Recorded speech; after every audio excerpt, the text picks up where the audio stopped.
Picture this, a $400 million Boeing 787 Dreamliner, soaring at 40,000 feet, slicing through the clouds on its way from New York to Miami. Inside the cockpit, the pilots are calm, the instruments humming smoothly. Then, out of nowhere, an urgent alert crackles through the radio. The plane, a marvel of engineering carrying over 200 souls, must turn back to JFK International Airport. Why? Not a bomb threat. Not a mechanical failure. Not even a medical emergency. It's one man, one phone call, and a fight for justice that will leave you speechless. What does it take to stop a jet worth more than a small country's GDP dead in its tracks? The answer lies with Marcus Bennett, a 36-year-old black single dad who's just cashed out his AI tech company for a cool $150 million. In the plush, velvet-lined sanctuary of the Horizon Airlines Elite Lounge at JFK, Marcus sits with his 8-month-old daughter, Ella, sleeping soundly against his chest. Her tiny breaths are his anchor, her warmth his purpose. This trip to Miami isn't just business. It's a chance to introduce Ella to her grandma for the first time. Marcus has earned his spot here. His first-class ticket, paid in full, says so. His bank account, now a string of zeros he still can't quite wrap his head around, screams it. But in spaces like these, where power and privilege collide, Marcus carries a weight no money can lift. The constant low hum of vigilance that comes with being a black man in America.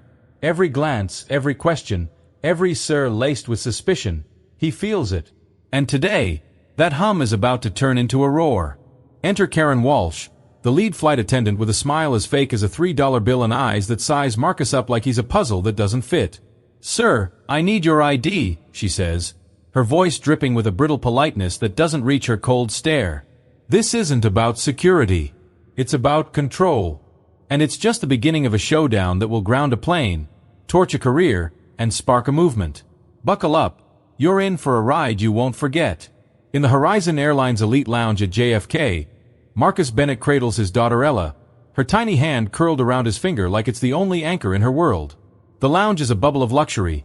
Soft jazz hums through hidden speakers, leather armchairs gleam under warm lighting, and the faint clink of ice in highball glasses punctuates hushed conversations. Marcus, in his tailored cashmere sweater, blends in effortlessly, but he's not here for the free champagne or the artisanal charcuterie board. He's here for a moment of peace before a 1,200-mile flight to Miami, a trip that's as much about closing a new deal as it is about showing Ella off to her grandma. At 36, Marcus has earned this calm, paid for with years of grinding out a tech empire now worth 9 figures. But peace is fragile. A shadow falls across his lap, and he looks up to see Karen Walsh, the lead flight attendant, standing over him. Her blonde hair is pulled into a bun so tight it could double as a weapon, and her smile is all teeth, no warmth. "Sir, I need to verify your boarding pass and ID," she says, her voice clipped, like she's reading from a script she doesn't believe in. Marcus raises an eyebrow. His pass was scanned at the lounge entrance not 10 minutes ago. Still, he keeps his cool, gently shifting Ella to reach for his phone. The QR code glows on the screen, and Karen's scanner beeps green. Marcus Bennett, Seat 1A. First class, paid in full. She doesn't budge. Her eyes, sharp as a hawk's, flick from his face to Ella, then to his $10,000 Audemars Piguet watch, a quiet flex from his first big funding round. "And your ID, sir," she insists, her tone now edged with something uglier, something that makes Marcus's gut tighten. Across the lounge, Laura Mitchell, a silver-haired retiree sipping a martini, catches the exchange and frowns. Marcus pulls out his driver's license, handing it over with a deliberate slowness. Karen holds it up, studying it like it's a forged dollar bill, her gaze lingering a beat too long. "Thank you, Mr. Bennett," she says finally, the words dripping with a condescension that stings like a slap. As she walks away, her heels clicking like a countdown, Marcus feels it, a knot of dread. This isn't over. It's just the spark of a fire that's about to blaze. The jet bridge to the Horizon Airlines Boeing 787 feels like a gauntlet for Marcus Bennett. With Ella strapped snugly against his chest in a $200 baby carrier, he moves with the quiet confidence of a man who's faced worse than a long walk to a plane. His Filson diaper bag, slung over one shoulder, swings lightly with each step. At 36, Marcus is used to navigating high-stakes boardrooms, but the 1,200-mile flight to Miami is personal.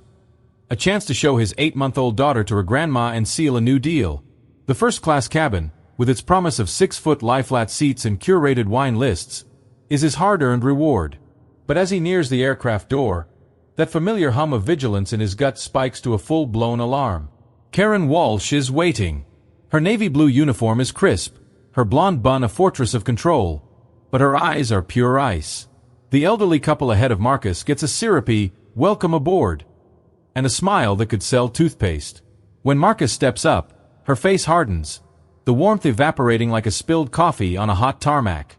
"Boarding pass," she snaps, her voice flat as a closed gate. Marcus holds up his phone, the QR code glowing for seat 1A. The scanner beeps green, just like it did in the lounge 20 minutes ago. He moves to step past, but Karen's hand shoots up, blocking his path like a traffic cop. "ID again, sir," she says, loud enough to turn heads. "Security's tight today." Marcus freezes, his jaw tightening. Ella stirs against him, her tiny head nuzzling closer. "You checked it in the lounge," he says, his voice low, measured, but carrying the weight of a man who's done playing games. Karen's lips curl into a smirk, her eyes glinting with the thrill of power. "And I'm checking it again. TSA rules." It's a lie, and they both know it. Behind Marcus, a businessman in a $2,000 suit mutters, "What's the hold-up?" A young couple cranes their necks, their whispers sharp with annoyance. The jet bridge is now a stage, and Marcus is being cast as the problem. David Torres, the junior flight attendant, hovers near the galley, his face pale, his hands fidgeting with a stack of napkins. He sees the scene unfolding but stays silent, his eyes darting away like he's dodging a bullet. Marcus could call out the absurdity. Nobody else is getting this third-degree treatment, but Ella's soft breaths keep him grounded. He reaches into his wallet, pulls out his driver's license, and hands it over with a stare that could cut steel. Karen takes it, her manicured nails clicking against the plastic. She holds it up, tilting it under the cabin light, her scrutiny dragging on like a bad movie. The businessman behind Marcus clears his throat, louder this time, and Karen's smirk widens, as if she's feeding off the tension. Finally, she hands the ID back, her voice dripping with mock courtesy. "Thank you, Mr. Bennett. Move along." The "sir" is gone, replaced by a tone that's pure provocation. Marcus steps into the first-class cabin, his heart pounding a furious rhythm against his ribs. He settles Ella into her bassinet, her rosebud mouth twitching in sleep, unaware of the storm brewing. Outside, the tarmac hums with activity, but inside, Marcus knows this is no ordinary flight. Karen's drawn a line in the sand, and he's not just crossing it, he's about to blow it sky high. The first-class cabin of the Horizon Airlines Boeing 787 is a cocoon of privilege, with its 6-foot lie-flat seats, polished walnut tray tables, and a faint hum of luxury that drowns out the 1,200-mile journey to Miami. Marcus Bennett settles into seat 1A, his daughter Ella nestled in the airline-provided bassinet, her tiny chest rising and falling like a metronome. At 36, Marcus is no stranger to high-pressure situations. Building a $150 million tech empire from scratch will do that. But today, he's just a dad, hoping for a smooth flight to show Ella off to her grandma. His $10,000 Audemars Piguet watch glints softly as he adjusts Ella's blanket, a quiet reminder of his hard-won success. Outside, the tarmac at JFK buzzes with ground crews, but inside, a storm is brewing, and its name is Karen Walsh. Karen moves through the cabin like a queen inspecting her fiefdom, her navy blue uniform pristine, her blonde bun a symbol of unyielding control. She chats warmly with the businessman in 2B, her laugh tinkling like ice in a $50 cocktail. She offers a blanket to the actress in 1C with a deference that borders on worship. But when her eyes land on Marcus, that warmth vanishes, replaced by a cold, calculated hostility that makes the air feel 10 degrees chillier. Marcus tries to ignore it, scrolling through photos of Ella on his phone, but he feels her presence, a prickling on the back of his neck, like a predator circling its prey. An hour into the flight, Ella fusses, her soft whimpers signaling a diaper change is overdue. Marcus, ever the attentive dad, gathers his $200 Filson diaper bag and stands, cradling Ella as he heads for the spacious first-class lavatory 15 feet away. The cabin is quiet, the seatbelt sign long off, and the path is clear, or so he thinks. Karen materializes in the aisle, her arms crossed, her stance like a bouncer at a dive bar. "Where do you think you're going, sir?"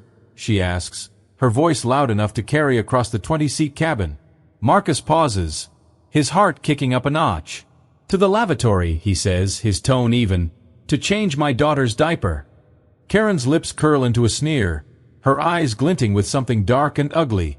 "This isn't a nursery," she snaps, her words slicing through the cabin like a knife. "First class is for elite travelers, not crying babies." The insult lands like a punch, and Marcus feels the eyes of every passenger on him.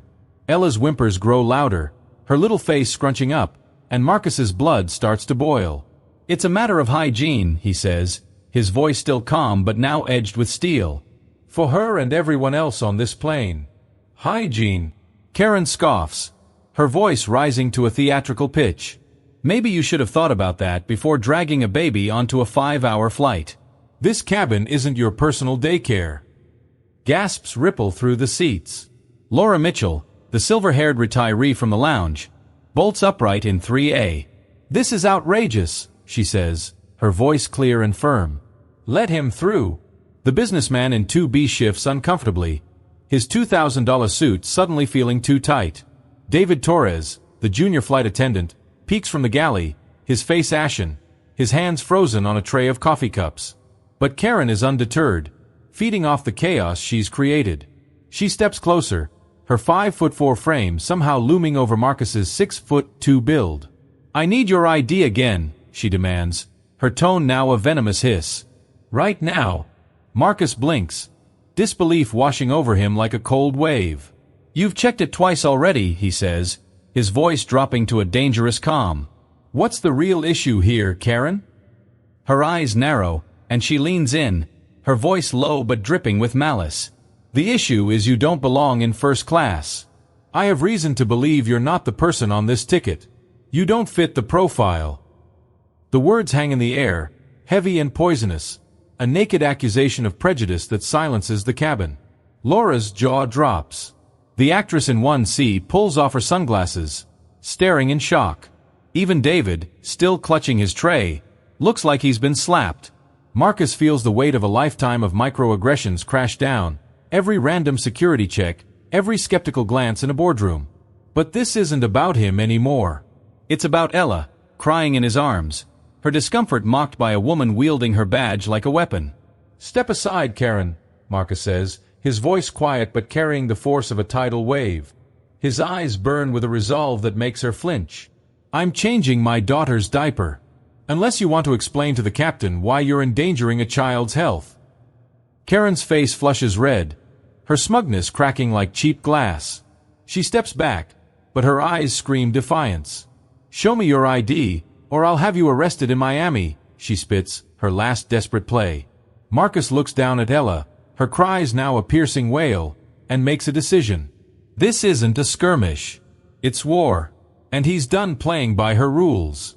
The first-class cabin of the Horizon Airlines Boeing 787 is a pressure cooker, the air thick with the fallout of Karen Walsh's venomous words. At 40,000 feet above the eastern seaboard, Marcus Bennett stands in the aisle, his 6'2" frame taut with a fury he's kept caged for too long. His 8-month-old daughter, Ella, cries in his arms, her wails piercing the stunned silence of the 20-seat cabin. Karen's accusation, "You don't fit the profile," hangs like a toxic cloud, her threat to have him arrested in Miami still echoing. The businessman in 2B grips his $2,000 briefcase, eyes wide. Laura Mitchell in 3A clutches her martini glass, her face a mix of outrage and awe. David Torres, the junior flight attendant, shrinks into the galley, his tray of coffee cups rattling like a warning. But Marcus isn't looking at them. His gaze is locked on Karen, her smug sneer faltering under the weight of his unyielding stare. This isn't about a diaper change anymore. It's about Ella, mocked and dismissed by a woman who sees their presence as a stain on her pristine cabin. Marcus's heart pounds, not with fear, but with a cold, hard clarity, the same clarity that turned his tech startup into a $150 million empire. He's done absorbing Karen's poison. It's time to rewrite the script. "Step aside, Karen," he repeats, his voice a low rumble, like thunder rolling in from a distant storm. Her eyes flicker with uncertainty, but she doubles down, her 5'4" frame bristling with defiance. "I'm the lead flight attendant," she hisses. "You'll do as I say, or you're done." Marcus doesn't flinch. He adjusts Ella, her cries softening as she senses his resolve, and walks back to seat 1A. The cabin watches, confused, as he sits, cradling his daughter. "It's okay, baby girl," he murmurs, kissing her forehead. "Daddy's gonna fix this." He pulls his phone from the $200 Filson diaper bag, ignoring the airplane mode warning. The Wi-Fi calling feature, a first-class perk, is his lifeline. Karen scoffs from the aisle, her voice dripping with scorn. "Calling the complaint line? They're closed till Miami." Marcus doesn't answer. He scrolls to a contact at the top of his favorites. Edward Harper, CEO, Horizon Airlines. The call connects after one ring. "Marcus." Edward's voice is groggy, pulled from sleep at 3 a.m. Pacific time in his Seattle penthouse. "What's wrong?" Karen edges closer, her smirk fading as she catches the name. Marcus's voice is smooth as steel, each word a calculated strike. "Edward, I'm on your flight 412 to Miami, and I need you to cancel it. Right now." The cabin goes deathly quiet. Laura gasps. The actress in 1C leans forward, sunglasses off. Even David peeks out, his jaw slack. Karen's face pales, her manicured hands trembling as she grips a service cart. "Cancel it." Edward's voice crackles, now wide awake. "That's a $400 million jet with 200 passengers. Is this a security issue?" Marcus locks eyes with Karen, his gaze unyielding.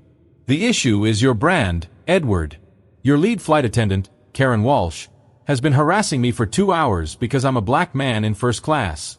She's blocked me from changing my daughter's diaper, accused me of stealing my own ticket, and threatened to have me arrested."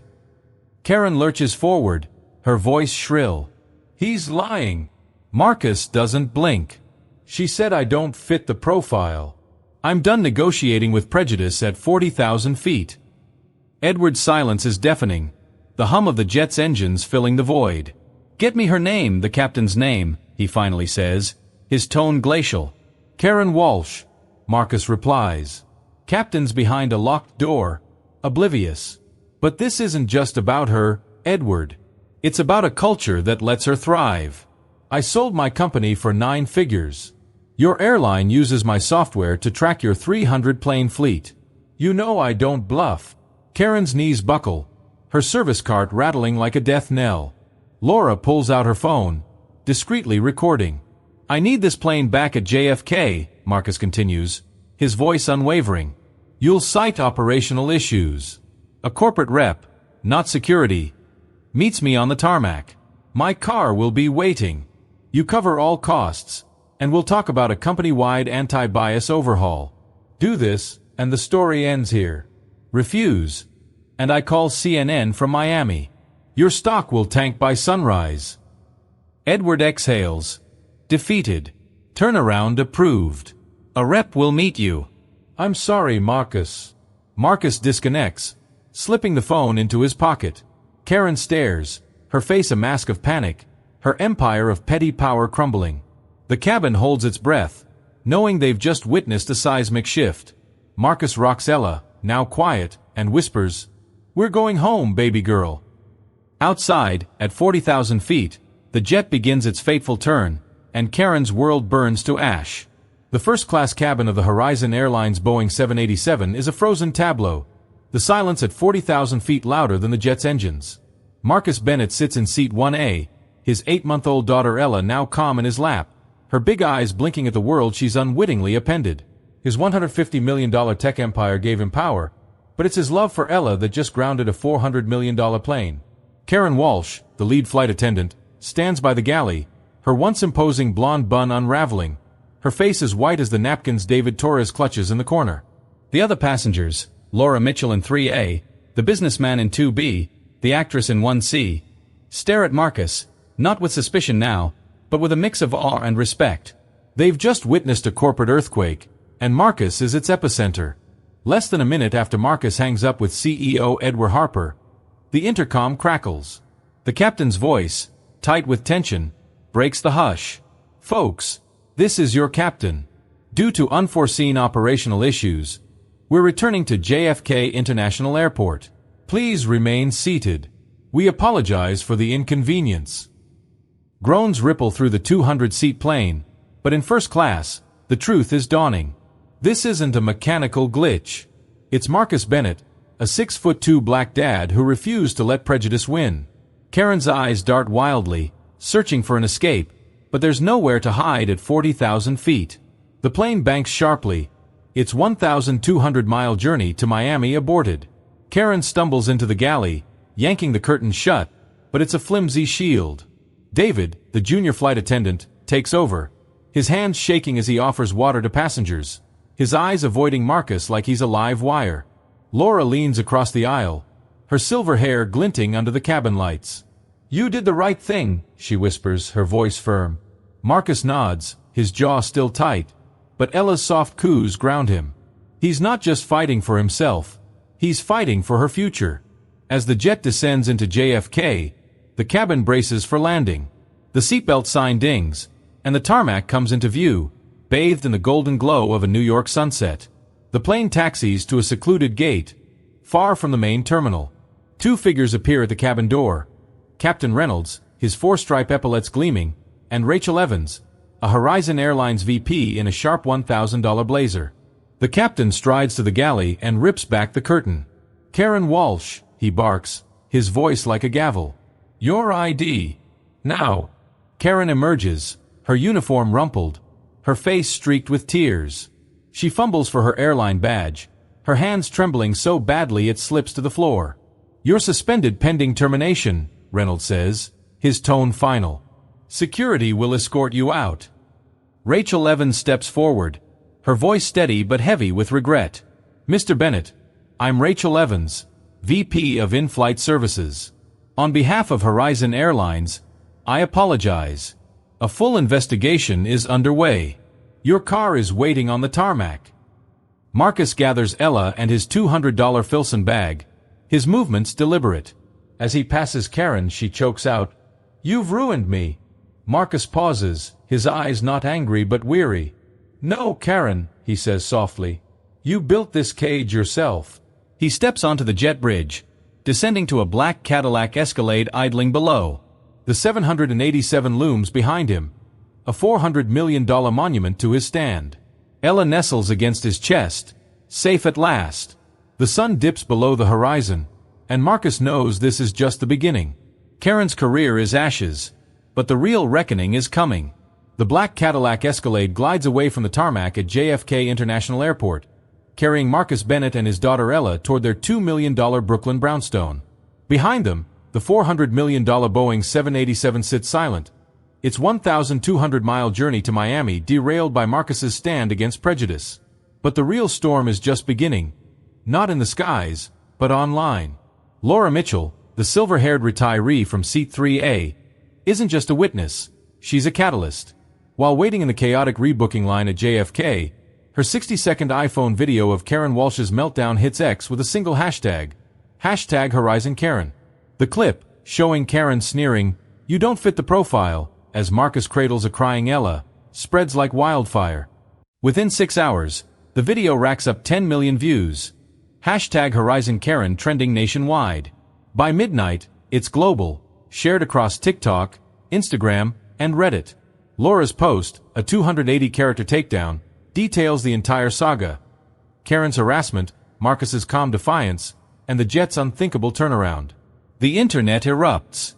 "This dad's a hero," one user tweets. "Horizon Airlines, do better," another demands. News outlets pounce, CNN, The New York Times, even TMZ, juxtaposing Laura's grainy footage with Horizon's vague operational issues statement. The story is a perfect storm: a black single dad, a racist flight attendant, and a $400 million plane stopped dead. Karen Walsh becomes the internet's villain du jour. Sleuths unearth her old Facebook posts, dog whistle comments about certain passengers, and screenshots flood X. Her LinkedIn vanishes, her name now toxic. By morning, Karen is a pariah, her 20-year career in aviation reduced to a cautionary tale. She holes up in her $300,000 Queens apartment, blinds drawn, as hate mail and threats pour in. The digital mob is relentless, her face plastered on memes captioned, "Karen of the Skies." Her life, once defined by a crisp navy blue uniform, is now a 24/7 nightmare. Horizon Airlines scrambles to contain the PR disaster. Their stock dips 8% in pre-market trading. A $200 million hit. Edward Harper, the CEO, issues a 500-word apology, promising a thorough investigation. But the internet isn't buying it. Hashtag boycott Horizon trends alongside hashtag Horizon Karen, with calls for Marcus to sue. Yet Marcus, back home with Ella, isn't watching the chaos. He's rocking her to sleep, her tiny hand wrapped around his finger. The 6'2" tech titan doesn't need X to validate his victory. He stood up for his daughter, and that's enough for now. But Laura's video is more than a takedown. It's a spark. As it hits 20 million views by dawn, it ignites a conversation about race, power, and accountability in America. Marcus's name becomes a rallying cry, his story a beacon for those who felt unseen. The internet, for all its venom, has amplified justice. And this is just the start. Karen's downfall is sealed, but Marcus's impact is about to soar far beyond the tarmac. 2 days after grounding a $400 million Boeing 787, Marcus Bennett sits across a polished mahogany table in the Horizon Airlines headquarters in Seattle. His $2,000 suit as sharp as his resolve. Ella naps in a stroller beside him, her tiny snores a reminder of why he's here. The 6'2" tech titan, who sold his AI company for $150 million, isn't after a payout. He's after change. Edward Harper, Horizon CEO, looks haggard, his $5,000 cufflinks dulled by a 12% stock plunge. A $300 million hit from the hashtag Horizon Karen fallout. The board's in panic mode, Edward admits, his voice strained. This could sink us. Marcus leans forward, his eyes steady. It's not a crisis, Edward. It's a chance to rebuild. Marcus slides a 10-page proposal across the table. The Bennett Harper Empathy Project. It's no cookie-cutter diversity seminar. It's a $10 million initiative using virtual reality to immerse employees in the lives of those they might judge. Black parents, Muslim travelers, disabled passengers. Put them in our shoes, Marcus says. Show them what prejudice feels like, not just how to avoid a lawsuit. He points to data. 40% of passenger complaints stem from bias-related incidents. His plan could cut that in half. Edward's eyes widen. It's bold, expensive, and brilliant. A lifeline to turn a PR nightmare into a legacy of reform. Marcus insists on one more thing. David Torres, the junior flight attendant from Flight 412, as a lead advisor. He was scared, but he was kind, Marcus says. That's who you build around. David, now in a $200 blazer, steps into the room, his nervous fidgeting replaced by quiet confidence. He's seen the VR modules, simulations of a black dad harassed at 40,000 feet. A hijab-wearing woman eyed with suspicion. It changed me, David says. I froze on that flight. I won't again. Edward nods, signing the deal. The Bennett Harper Empathy Project is born. Within a year, the project transforms Horizon. Every employee, from pilots to baggage handlers, completes the training. Complaints drop 45%. Customer satisfaction climbs 20%. 5 other airlines, managing 1,500 planes across 50 states, adopt the model. David becomes the project's face, speaking at conferences, his $50,000 salary now a $150,000 director's paycheck. Marcus, co-chair, watches from his Brooklyn brownstone, Ella giggling on his lap. He's not just a hero on X. He's a catalyst for an industry-wide shift. The 1,200-mile journey Marcus never finished sparks a new path. Horizon stock recovers, up 15%, and the project's VR tech is eyed by schools and corporations. Marcus smiles, knowing Ella will grow up in a world where empathy isn't just a buzzword. His one call didn't just stop a plane, it rebuilt a system, one heart at a time. Karen Walsh's world is a shadow of what it was. 6 months after her clash with Marcus Bennett grounded a $400 million Boeing 787, she lives in a $1,000 a month studio apartment in a nondescript suburb of Newark, New Jersey, 15 miles from the glittering runways of JFK. Her blonde bun is gone, replaced by a mousy brown bob, practical and unremarkable. The crisp navy blue Horizon Airlines uniform, once her badge of authority, is stuffed in a box under her bed. Now, Karen spends her days at a 50,000-square-foot warehouse, sorting packages for $15 an hour. The air is thick with dust and the hum of conveyor belts, a far cry from the polished first-class cabin where she once ruled. The hashtag Horizon Karen hashtag still haunts her. Laura Mitchell's video, now at 25 million views, turned Karen into a national pariah.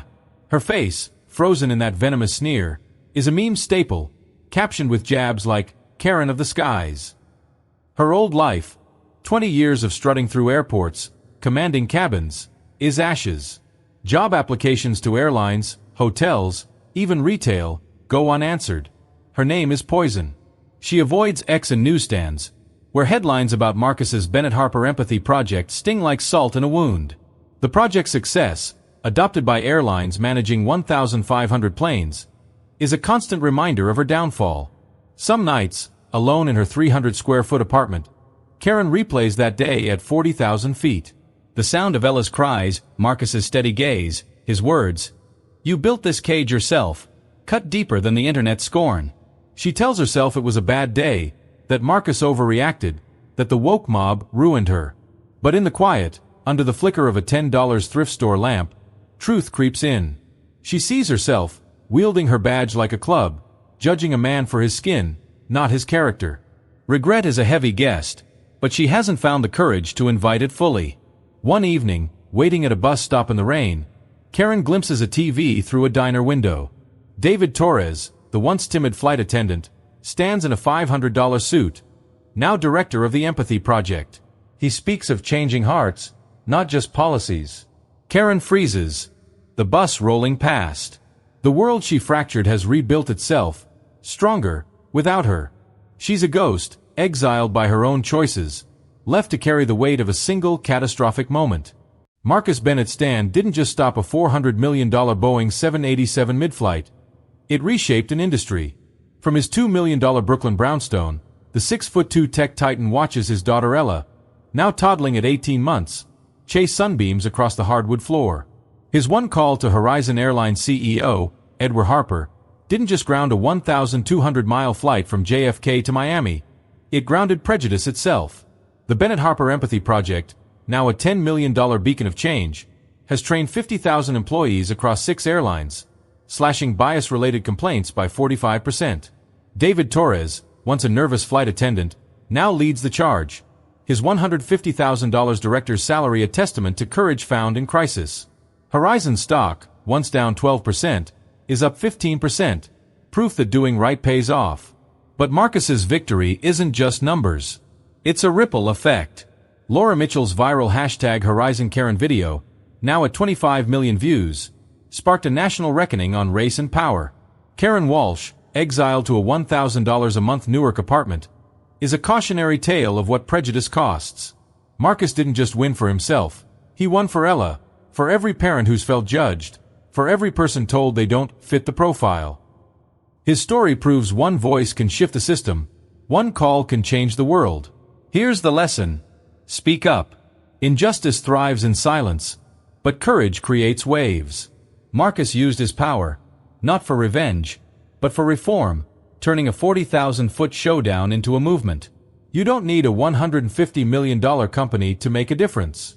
A single stand, a complaint, a video, a vote, can ripple outward.